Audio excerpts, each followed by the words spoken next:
Hey Troy, Hello there. How are glad to you see you today? today. I'm doing good. I was like, yeah, I keep doing these Wednesday series, and I keep thinking by the next time, we'll be out of quarantine and all of that, but that hasn't happened. So it's what month 47 in quarantine. I don't know. Feels like that, right? Oh my goodness. Um, I we're keep we're really hoping. fortunate. We've got more faces in our house, so there's more activity. But Oh, good. our daughter drove out from the East Coast with her boyfriend, so we've got more humans in the house. Oh, There's more faces to look at than just each other. So that is really nice. it is. Yeah, we'll take it. Yeah. So what are we talking about today? Well, I wanted to open it up. We have quite a few participants today. So I wanted to open up to any questions that anybody may have about shame, attachment wounds, those kind of things. And if not, then I have some thoughts about what we can do about So going that's an forward. invitation. If you've got questions in the Q&A at the bottom of your screen, please go ahead and throw those in there. And otherwise, he will do a little presentation. It was really interesting last month. It felt like last week, but last month, it started off with a question, and it ended up being just a great topic and everything. So for those of you that joined a little bit later, Troy is also going to be doing the In the Rooms Super Saturday Recovery Summit, which will be, what did I tell you, Jill, what is it? What's the date? I think it's Um, July 17th, I think. yeah, it's the middle of the month. I'll look and I'll put Okay. that in there, but we're getting the recordings from the June ones as well as I've got the May ones, and they're posting those. Of course, this is happening. Chaos at my house. Anyway, so you'll be able to join him there as well, and that will also be recorded. So anyway, without we're not getting any questions, so I'm going to No, mute so that I'm not causing chaos, and I that's will okay. let you go. All right. So one of the one of the main parts of the work that I do is trying to help people connect with their sense of core truth, their core value, their core meaning. And when we shame is what hijacks that, it covers that up, it causes us not to be able to see that. And so when I start the model and I talk about attachment wounds and the negative core beliefs that are connected to those and how shame hijacks that people can really resonate with that part, and they can feel like, yeah, I can do that, but I don't want to keep feeling those wounds. I don't want to continue to live in that pain all the time. And so Well, interestingly, the question that just popped up was, how long does it take to heal in some ways from long-term problems with shame? So address that while you're talking, please. yeah, thank you so much for that question. And I'll explain the process. And I don't know if there's a definitive amount of time that it takes place. There's a lot of things that are having to take place in order for that healing to come. Um, what gets lost along the way, if we think about a baby, when a baby is born, the baby has not had any there's it's basically a blank slate. And we look at this baby, and from we immediately love it. We love this baby. Think we get so excited when it opens its eye, when he or she opens her eyes. When they wrap their little finger around our our hand, we feel that love and that joy and that excitement for this little precious little baby that has infinite value. And then as the baby begins to grow up and things happen, the baby starts to lose sight of its value. We lose track of the baby's value. Maybe we get mad and angry and our own stuff comes up and we lose track of our own value. And so as the child gets older and older, those wounds have started to develop on their body, and the internal negative messages get written on the nervous system as part of that experience. And then shame shows up to try and help put that in question mark. Shame shows up to try and help that. What we really want to be able to do is go back and connect with that time when we were innocent, that time when we had that light and that life, and there wasn't anything, we didn't do anything wrong because there wasn't anything to do, right? Being able to go back to that place of innocence and connect with the value that we had then, and then use that as we're interacting with the people today, as we're interacting with our spouses, our children, our coworkers, our friends. If we can connect with that sense of I matter, I have value, I'm worthy of love and belonging, I have ability to choose, then that's what we want to be able to do. And that's where a lot of people get stuck. And that's where the question came up today is how long does it take to get past that?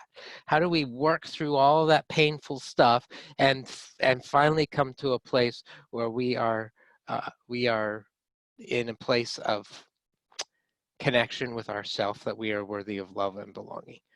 And so the question of how long does it take, I don't have a definitive answer, but it's what are you willing to do to be able to work through and get to that place?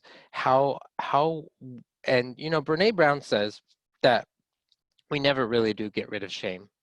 But what we want to be able to do is develop resiliency to shame. And so how long does it take to heal the wounds?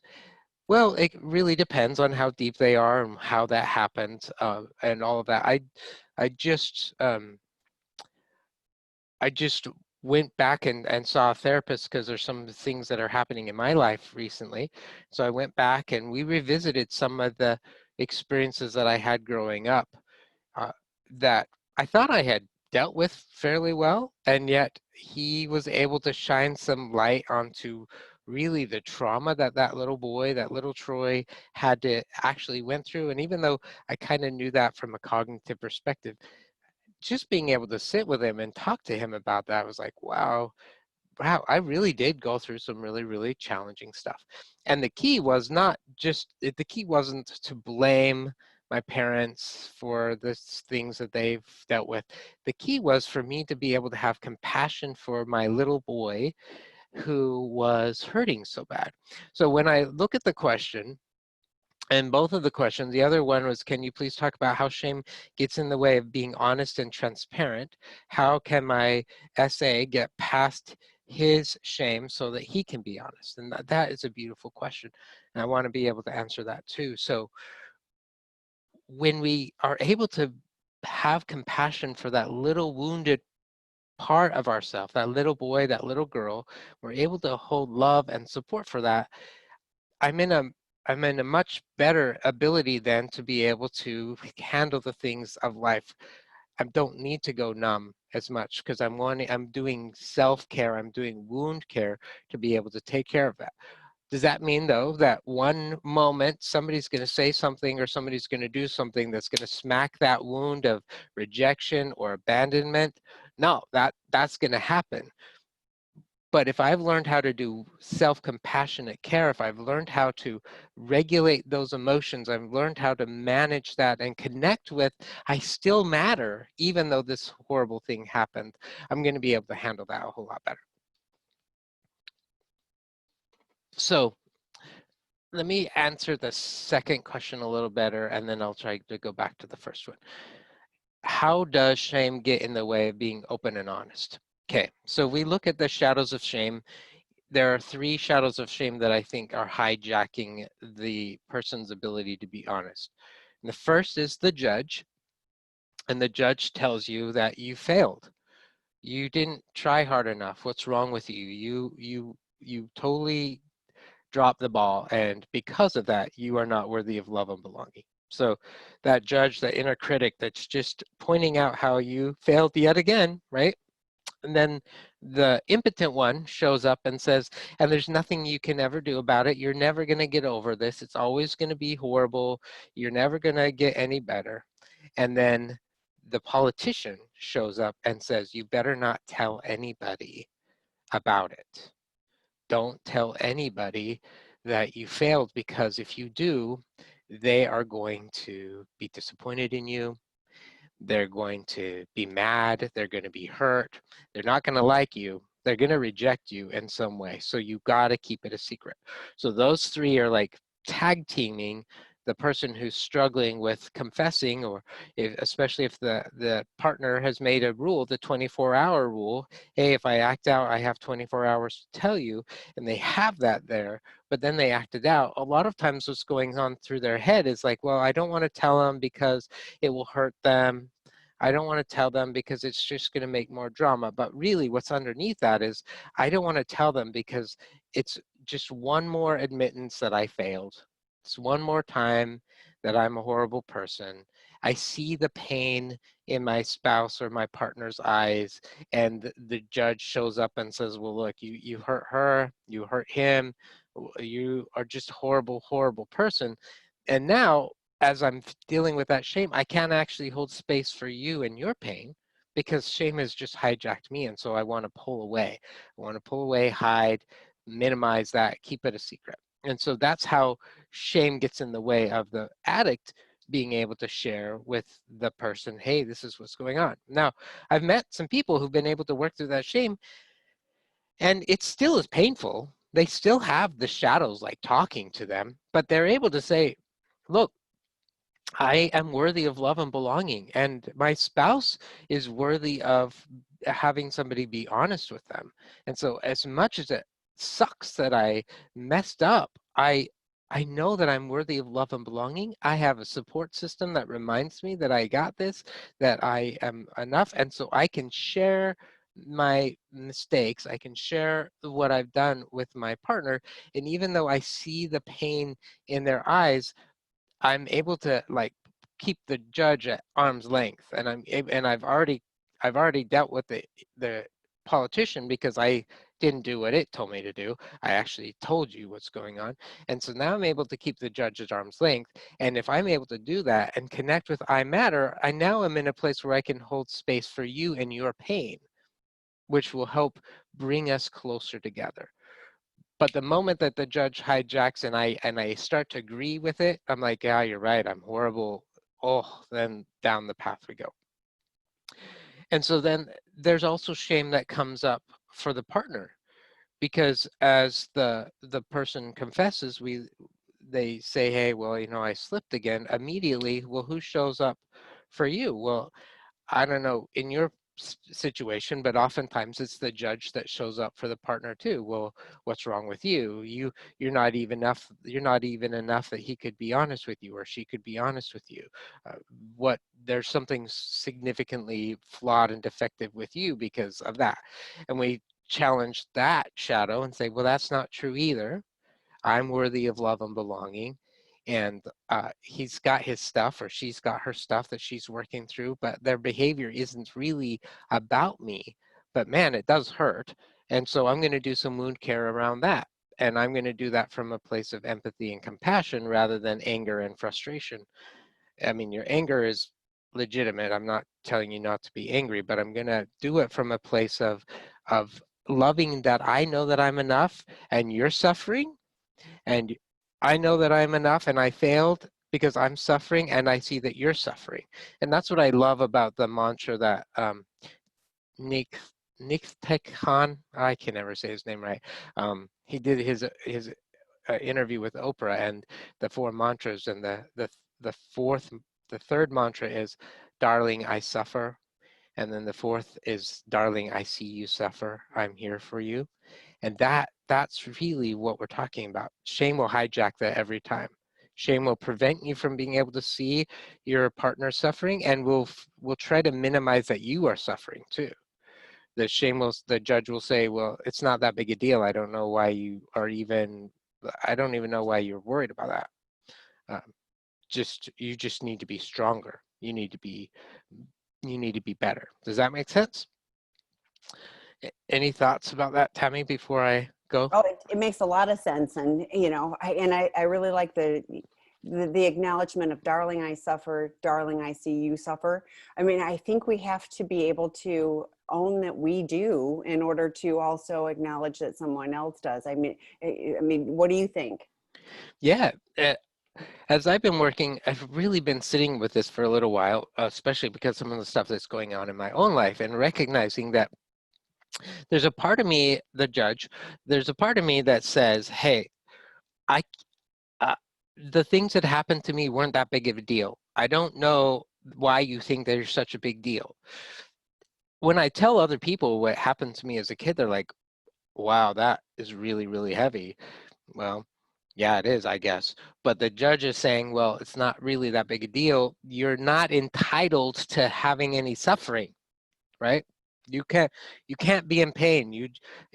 Here's what the politician says to me too. You're a therapist.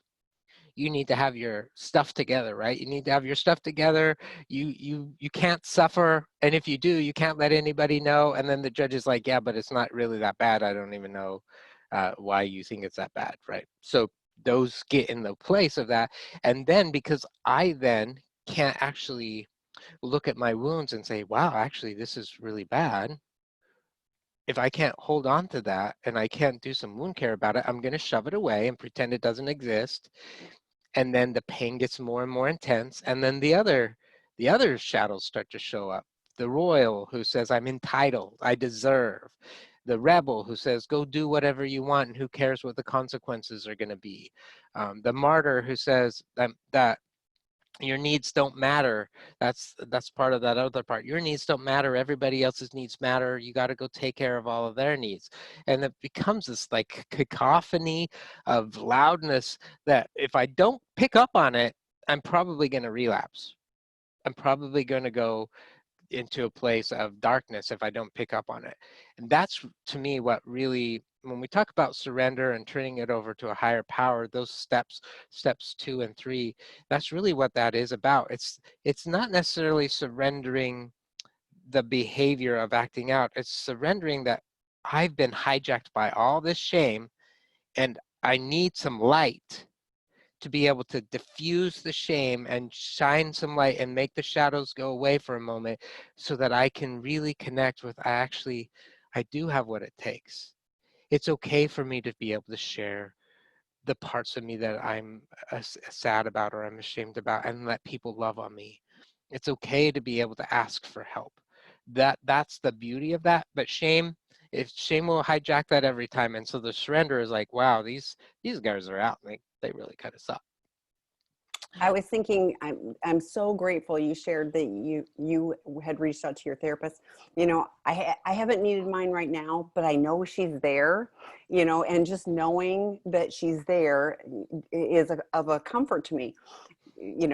Like my reality might not be that she's just waiting by the phone, waiting for me. I'm sure that that isn't the case, but like just knowing that she's there and my willingness to reach out, is huge. And I really think, too many people, including therapists, when you're talking about the martyr, I was like, well, of course you're supposed to be perfect and be there for everybody else. And you're supposed to not have needs, your needs don't really count.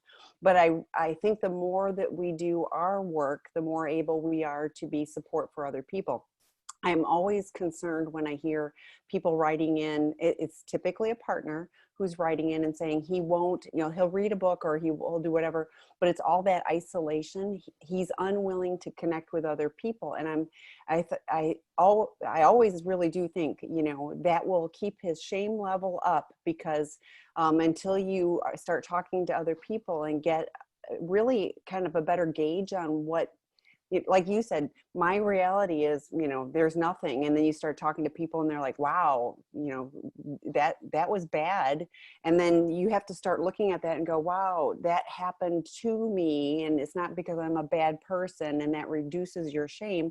I mean, it's really transformative. But when we get stuck, with all those shadows and voices going, we need to toughen up, it wasn't that bad. We don't need help.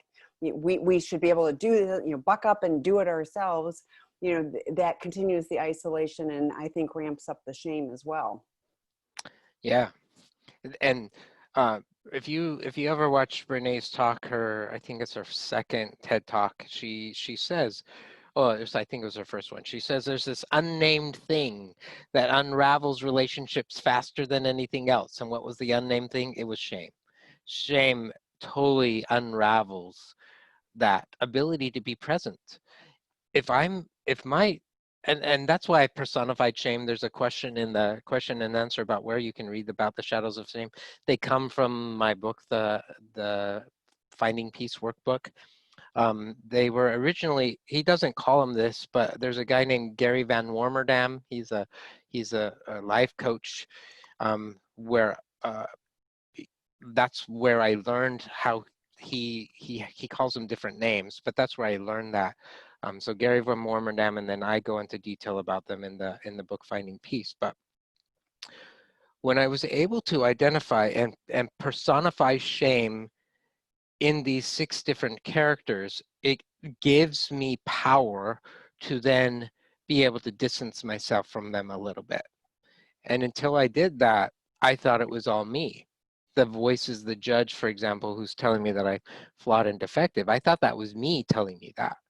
But the moment that I was able to separate that from myself, and I'll often have clients do this in my office or in Zoom now, because that's how we do things nowadays, is, okay, I want you to imagine that your shadow is sitting across the room. What does it look like? What does it sound like? What is it saying to you?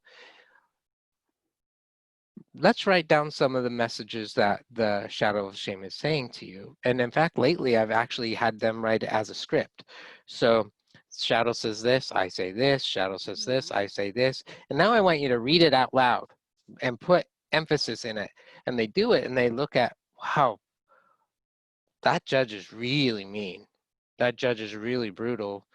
That judge is lying. That judge isn't actually telling the entire truth. They're able to start seeing it for what it is. And that's important. But then we want to be able to say, well, then what is true? The judge is saying you're a failure. The politician is saying, don't tell anybody. The impotent one is saying you can't overcome it. But what is true? What really is true? And the truth is, I'm enough. I matter. I have what it takes. I have people who love me. I can reach out to them. And the more that I'm able to connect with that and hold on to it, and I get that it's fleeting. Every moment somebody's bumping up against one of our wounds, I get that it's fleeting, but the more that we can do that, then it goes back to the first question today of how long does it take to work through that shame. The more often we can visit that truth, the less powerful shame has its clutches on us. And it does take practice. It's almost the same as meditation practice. You get better and better at it every time that you do it, but you need to do it every day. Being able to connect with and pay attention to and be in tune with yourself and loving yourself on a daily basis. And the more you do that, the better you are able to master that, and the less powerful the shadows become. I was thinking while you're talking that, again, it goes back to connecting with others. So we have a Sex Addiction 101 work group, and it's for 25 guys to be online to all work through the same process. And that really reduces your shame because, it's not just you and you're like terrible and all of this. It's like you are one of 25 guys that are online, working through this and all talking about these same concepts and meeting the same behaviors and all of this. And, the more you're validated that you are not horrible and terrible and all alone, and you're the only one that's ever done these horrible things, I really think that helps reduce the shame. One of the things I was thinking too is it's addiction. It's not an excuse, but it is a reason why this stuff happens. But we have the opportunity to intercede on this and start changing what we choose to do. So the more we, like you were saying too, the more we start getting a different response because we're reducing that shame, the faster we will heal. There was somebody that mentioned it's hard to create new relationships when you have disorganized attachment, hence the isolation. Would you talk a little bit about disorganized attachment, or you know, like, so how can you intercede on it if that's your attachment style? So when we look at the wounds, loss, neglect, rejection, abandonment, betrayal, those what I call attachment wounds. Some people don't know what I mean by that, but as soon as I explain it, then they do. We're wired for connection. We're wired physically, neurologically, emotionally for connection. And when one of those wounds happens, when we are rejected or we're betrayed or we're abused or whatever, it creates a wound inside of us. And then if it happens, depending on the severity of it, uh, it can create a really big wound, or it could be a little cut. But if it happens a million times, then it becomes a wound that doesn't heal. So there's big T trauma and little T trauma, but either way, it's creating some of those attachment wounds, right? And then we look at attachment styles. I become very needy, so I have an anxious attachment style, or I become very aloof. I have a distant attachment style, or I'm somewhere in the middle. I have a secure attachment style. Well, if I have an anxious attachment style, it's this needy feeling like I need you to remind me and reassure me that I matter, that I'm enough, that I'm there, and please don't leave me. Why? Well, because I don't want to feel that rejection wound again. I don't want to feel abandoned again. So I need you to reassure me that you're going to stay there for me, which can be overwhelming for the person who I'm demanding that of, right? It can be really overwhelming, but underneath that is I don't want to get hurt again. So I need you to be able to do that. And then on the, I can't remember the word, but the detached style, the attachment style where I'm aloof, I'm pulled away, they have the same stuff going on in there, but they have come to a place of like, I'm just going to pretend that it doesn't matter. Like I'm not going to be real. I'm not going to be honest. I'm not going to really be open. I'm going to be very sealed off, and I'm not going to let you see into that. Well, shame has hijacked that side of things too, right? Shame is in both sides of those. And those are extremes, and depending on who you talk to, you can move in and out of that. But really where we get to is a place of secure attachment, which is I know I matter. I do have needs, and they're really important that they get met. I'm going to find a way to get them met in a healthy way. And if you leave for a little while, I'm not going to freak out because I know you're going to come back because I trust. It's all about the trust. I can trust this relationship is secure. And I can trust you because there's been a demonstration that you're trustworthy, and so I can have that security. But I can also trust me because I've learned some tools to be able to manage when I'm anxious. I've been able to learn some tools to manage when my wounds get stirred up. I've learned how to be honest about them. And I'm realizing in this place that you're not the only person in the world who can meet my needs. In fact, if I think you're the only person in the world that can meet my needs, we're both doomed because you have wounds and you have struggles and you have imperfection as well. And so if I put it all on you, oh, that's got to be so burdensome. But I can put it on you, and I can reach out to my support group, and I can talk to a coworker at work, and I can start to figure out, oh, I can do this in a way that I can get my needs met in a variety of healthy ways. And that takes the pressure off of the partner, and the partner then can come and do the same with us. And it becomes a beautiful thing where we're connected like that. It's so funny. I was talking to a friend and she said the best relationship advice she ever got was that it was like, you can't be all things to another person, and he can't be all things to you. And so you need to figure out what you need and how you are going to find that throughout your friends and social network and everything. And I was like, that is so true. And it, you know, it is a huge burden and an unrealistic expectation if we expect one person to completely complement exactly what we need, be the yin to our yang and all of that. If that would just, you know, that doesn't really work well. So what I hear you saying too is, even if my attachment style is anxious, I can find within a relationship, well, this one that, you know, you are trustworthy, so I can move into the secure. So even if my tendency might be anxious, I can start to develop some secure attachment in a certain relationship, which might also then, you know, help me be more secure in other relationships. Is that accurate? Yeah. So we look at okay, my attachment style is anxious attachment style. And gotta be honest, my attachment style is anxious attachment style. Okay, but then but what are the wounds that I'm carrying around with me that has caused me to have an anxious attachment style? Well, my big three are rejection, abandonment, and abuse. Those are really big. And uh, you, for example, my abandonment wound happened when I was born because my adopted mother gave me up. My birth mother gave me up for adoption.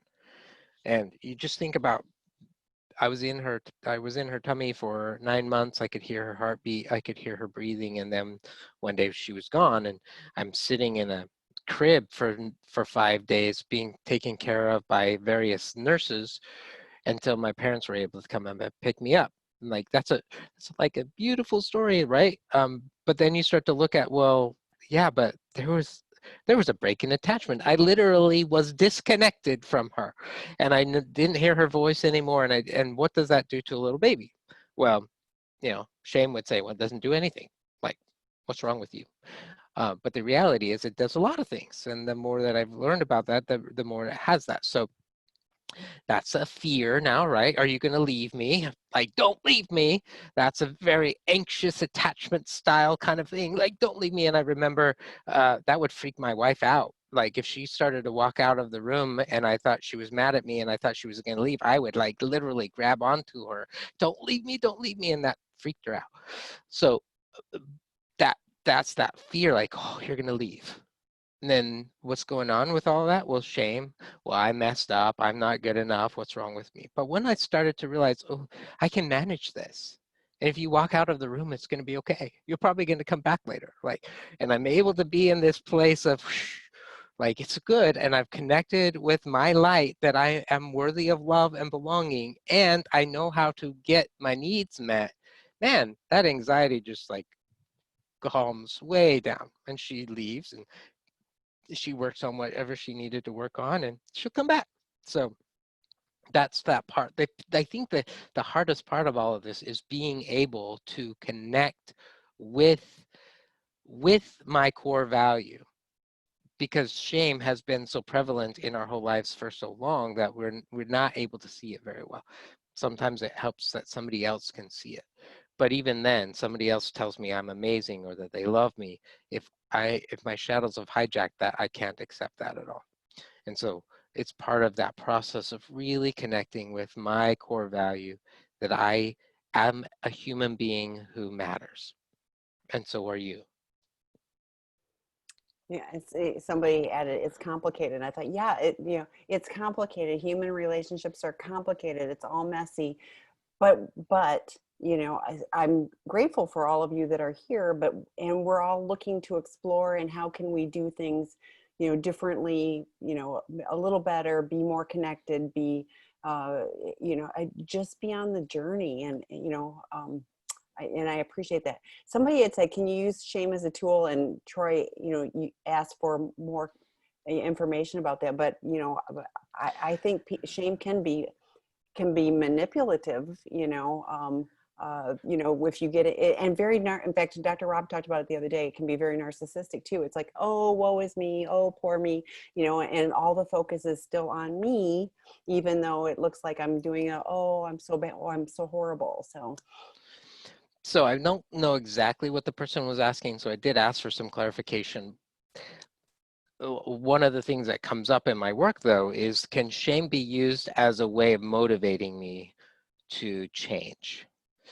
And the short answer is yes, but not for very long. So if that judge is just beating me up and I don't want to get beat up anymore, that may motivate me to change my behavior. So, for example, I'm looking in the mirror and I'm like, wow, I really do need to lose some weight. And the judge will say, yeah, because like you have all kinds of words to describe me, Job of the Hut, whatever, like, right? So and I say that, okay, well, yeah, I don't want to feel that way anymore, so I'm going to go work out. If I'm doing that because I'm trying to make the judge happy, that won't last. Because seriously, I'll go to the gym and then he'll say, well, you didn't work out hard enough. Like, and why are you eating that? You shouldn't have like, there's always something. The judge is always going to say something. So it may have motivated me at the beginning to say, like, I don't really like how I feel, so I'm going to go change that behavior.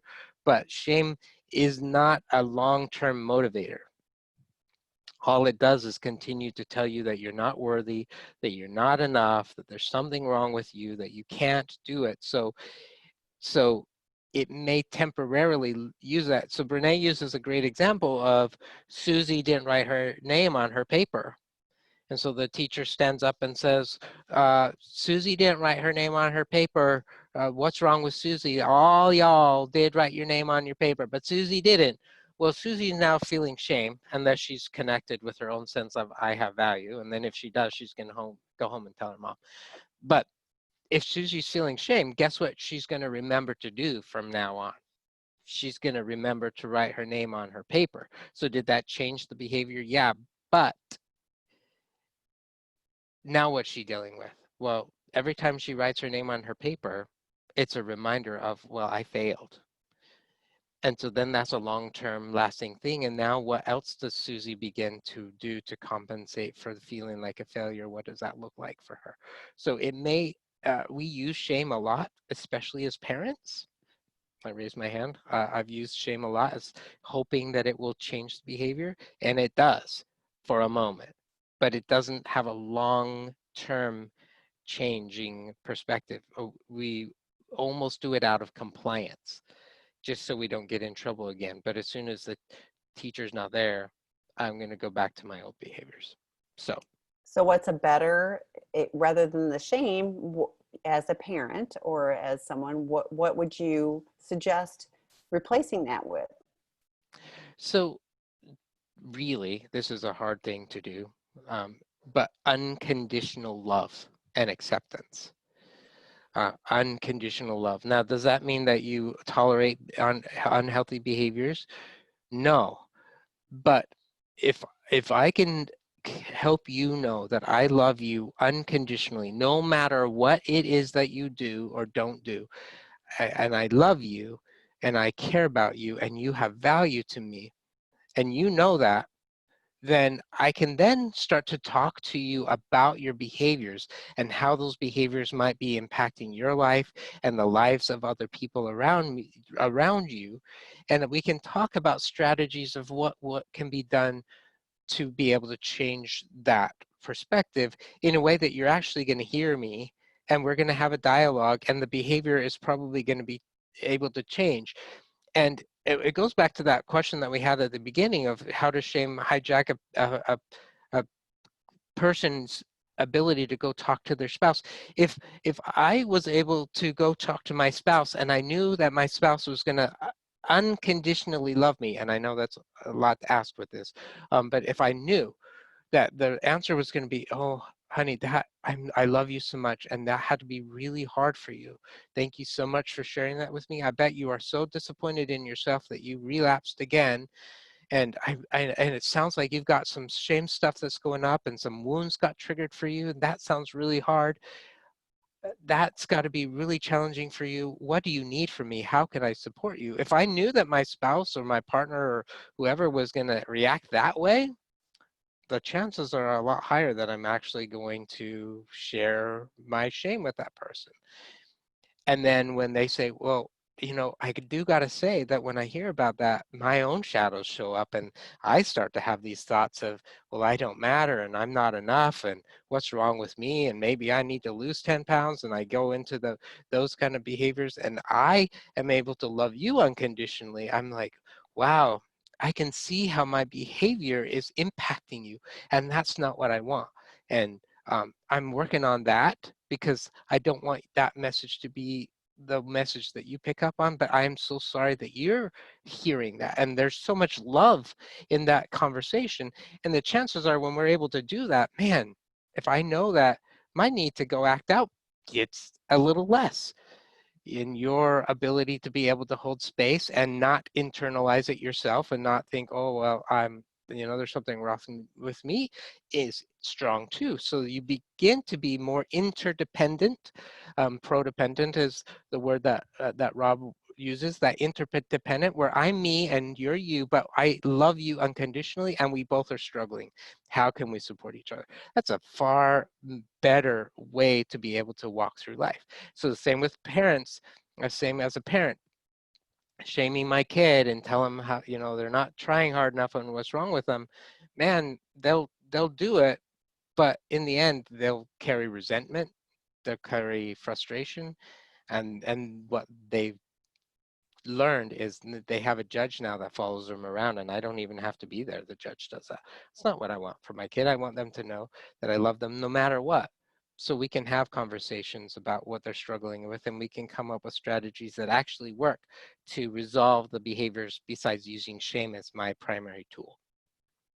I was, when we just said that, I was like, oh, like I love my dad immensely, but like I have there are negative messages and voices, and I'll go, that's your father. That's his message, and he was doing the best he could, and I know Right. that, and I know where, like, I've done lots of work, it's like his parents and like the whole shebang, but like as soon as I hear that, I'm going like, that's your dad's voice. See, so that, like you just said, has imprinted on me, and I'm really good at just in a negative, when I'm not feeling secure about myself, when I feel it, I mean, I'll I'm like, you're such an idiot. I'll do something like that. And he used to do that with himself. He didn't call me an idiot, but he would model that in front of me, and like I have to go, no, that wasn't my smartest move, but that doesn't make me, I mean, I have to talk the whole thing Right. through. So I'm Yeah. thinking, when you're talking about, a relationship where you go, that must be so, like, to be able to show up with your wounds, but be willing to be vulnerable and say, that must be so hard for you. I'm sorry you relapsed, and that brings up this wound in me. That takes that takes a lot to be able to come in that vulnerable space, and not just the anger and the shame of, like you said earlier, the shame of the betrayed partner going, what have I done, or not done, so that caused you to relapse, which there's nothing you can or can't do. But like those voices get so caught. Yeah. They're overwhelming. Yeah. Yeah. So somebody commented, it changes behavior, but it ruins the relationship. And I think that is, even if it doesn't ruin, it sure does damage. So. Yeah. Yeah. It really ruins our relationship with ourselves. We lose the ability to be able to connect with, I have light, that I can love myself. So, self-compassion is a huge part of this whole process. Being able to call out the shadows and name them gives you power to be able to then challenge it and say, I don't know if I actually agree with that, but uh, thank you. And we talked last time about using gratitude as a way of dealing with these shadows. Thank you so much for trying to make me a better person, talking to the judge. Thank you so much for trying to make me a better person. I really appreciate it. The fact that you're trying to perfect me doesn't really help because it's impossible to achieve that, but I get that you're trying to make me a better person. I appreciate that. And here's what I'm going to do to take care of myself. And every time that I've taught somebody how to do that, and then I say, okay, now how loud is that shadow? They're like, it got quieter. It's not as powerful. Great, wonderful. Now, what do you need? What do you need? And that's the piece. If I can get past the shadows and I can connect with what I need, now I can start to brainstorm ways to get that need met. So hopefully that's helpful. Yeah, and I think it's very helpful. You've shared before too, where you reach out to other people besides your therapist, and and getting validation, or like you're talking about the light shining on, having someone else, when you share it with somebody else and they hear something completely different than the voice that you have in your head, the judge, that also can help, I think, quiet those voices. Yeah, it does. That's where we go to, what do I need? Okay. And one of the things that helps is if you identify what your wound is, that gives you a big clue as to what you need. So if my wound is rejection, what I need probably is acceptance. And then where can I go to get that? How can I accept myself? If I need some acceptance from somebody else, how can I reach out and do that? And we start to brainstorm those in a healthy way. It's not and oftentimes I'll ask somebody, what do you need? And they say, well, I need to read my scriptures more, or I need to exercise more. No, not what do you need to do? That's not what I'm asking. What do you need? They say with that. I need love. I need validate. Yes, that's what you need. Okay, now how can we go get that in a way? Well, that's an interesting thought too, is like, because I think we are very much doers. I'm always like, I've got the list of things to do and all of that type thing. So to slow it down and think about what do I need, not what do I need to do. And, it's really easy to go, if I do everything perfectly, I'm sure that's the judge, but if I Yep, do right there. perfectly, then all of this is going to be fine. And so to just go, gosh, it's a core need. It's got nothing to do with the to-do list. Right. Oh, we've got a question. Yeah, go ahead. Yes. You want me to read it? Well, I'll read it to you. I'm in a marriage with a person and who does not want to do therapy. And he always says I'm broken and that all the problems of the relationship are because of this and me. Do you think I should leave him? Well, we can't answer that. I do not feel supported as a wife and mother-in-law too. And with my mother-in-law too. Okay. You Okay. got that? Yeah, I do. Okay, Okay. so I can't tell you whether you should or shouldn't leave him. What I can tell you, though, is that you are continually getting messages that you are flawed and defective. So sometimes it's not just our own shadows that give us those dang messages, it's the other people in our lives that also convey that.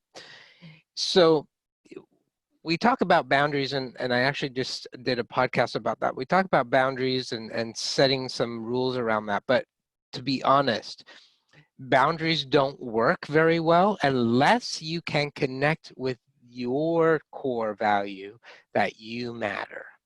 And the more that you're able to connect with I matter, I'm not broken, I'm not perfect, but I'm not broken. This isn't my fault. The behaviors that he's engaging in are his, and he actually is wounded, and he's acting those things out in a way that's causing him and everyone else suffering. If I can connect with the truth that I matter, the more that I connect with that, the more then that I'm empowered to make the decisions that are going to be in my best interest and in the best interest of my loved ones. And so what usually happens in these kind of situations is that the person feels so much shame that they lose that sense of light. They lose that sense of I matter and I have worth, and they just start to agree with the other person, and their shadows just show up and help amplify that. So part of that is saying, look, I want you to be able to connect with you matter. You have core value. You have gifts and talents and light and beauty that has been given to you from the universe or whatever your belief structure happens to be, but you have those, and there's nobody that can take those away from you. And when you can connect with that, you will know what is in your best interest to do or not do in any particular situation. And I get that there's a lot of work to try and get there.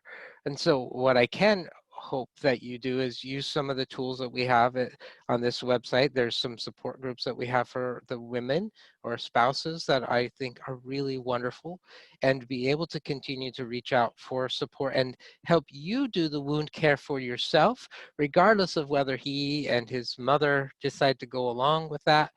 and really start to connect with your light. And I'd love to be able to hear what happens when you start to connect with your light. One of two things will happen. You will finally get to a place where like your behavior is not okay and I'm gonna leave.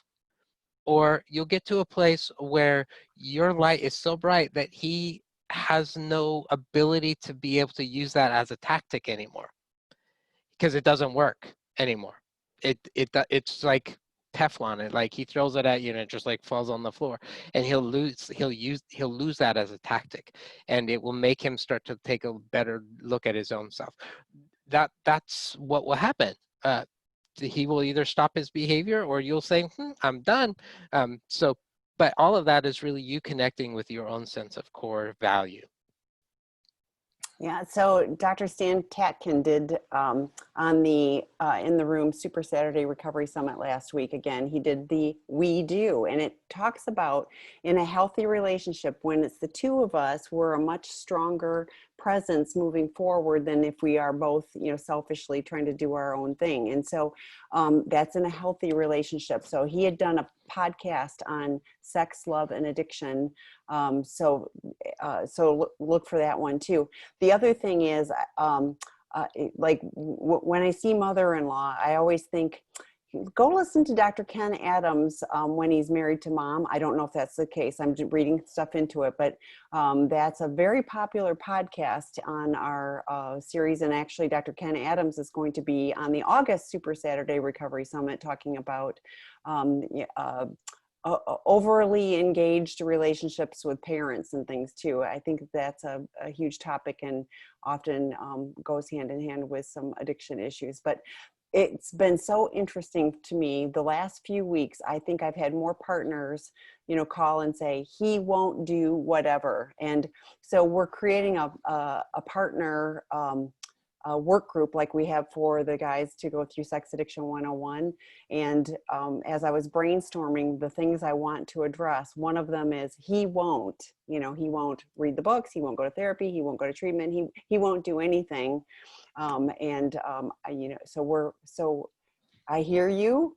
I love what Troy said. I encourage you to engage in those ways. And also know I really hear that message of he won't do, because you're stuck, if there's no consequences for him to change, then, why would he? So we're going to address that in the Prodependence work group that I don't know exactly when that'll start, but hopefully no later than September.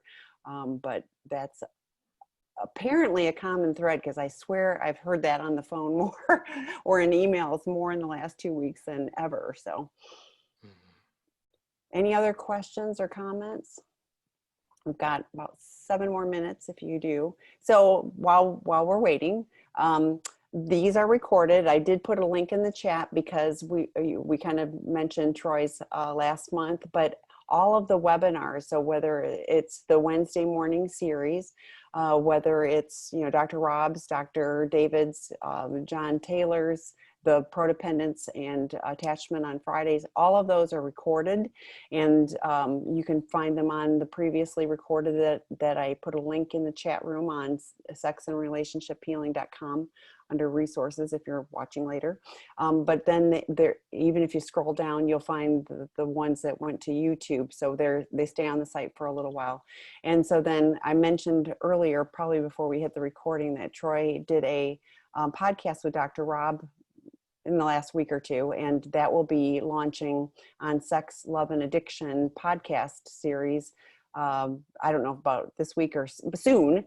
And then we have another podcast series that is going to launch this week. It's all set up, and it will be on it will be on that same site, but it's called Overcoming Betrayal and Addiction, and that will be Dr. Rob and me. But taking some of the webinars and the questions that have been answered, in that series. So lots of stuff. And Troy just put a link. Great. Great. So lots of resources. We continue to have more resources for all of you. I cannot find the support group. Yeah, all of those are on sexandrelationshiphealing.com. Under events, you'll see the link. Let me see if I can quick find it for you, but you'll see all the different, in fact, Troy does a men's, so he's a double contributor. He does the men's group on Friday mornings. I hear good things about that. Obviously I don't go, but there's men's groups on Sunday night, Monday morning, Thursday morning, and Friday morning, all Pacific time, for men to join. There's a betrayed partner group. Today is Wednesday, so at 12:30 Pacific time today is the betrayed partner group. There's one on Sunday night. And then we have the old lady posse on Tuesday mornings, for those that identify as an old lady posse member. They named it, we didn't, but great. I mean, it's a great, they were like, you want it to be not just, connection, but we want it to be accountability. That one actually is 90 minutes because the moderator was willing to do that, and they're so connected. So that one's going great too. So Nice. Lots of resources. So, okay. Well, I guess if there's no more questions, we're down to the last few minutes. So thank you, Troy. I will send you information so that we can connect, but I've got you on the schedule for the In the Room Super Saturday Recovery Summit for July 18th. So I'll plan to see you then, and I'll also see you the fourth week of July, which will be crazy here before we know it. And for all of you that joined and asked questions, thank you so much. Join us next week. It will be Mark Anthony Lord for the Wednesday morning series as we begin July already. So, stay tuned. Yeah, Thanks, thank you everybody. everyone for coming, and please remember that you are worthy of love and belonging. So thank you, Troy. all right, bye. Bye.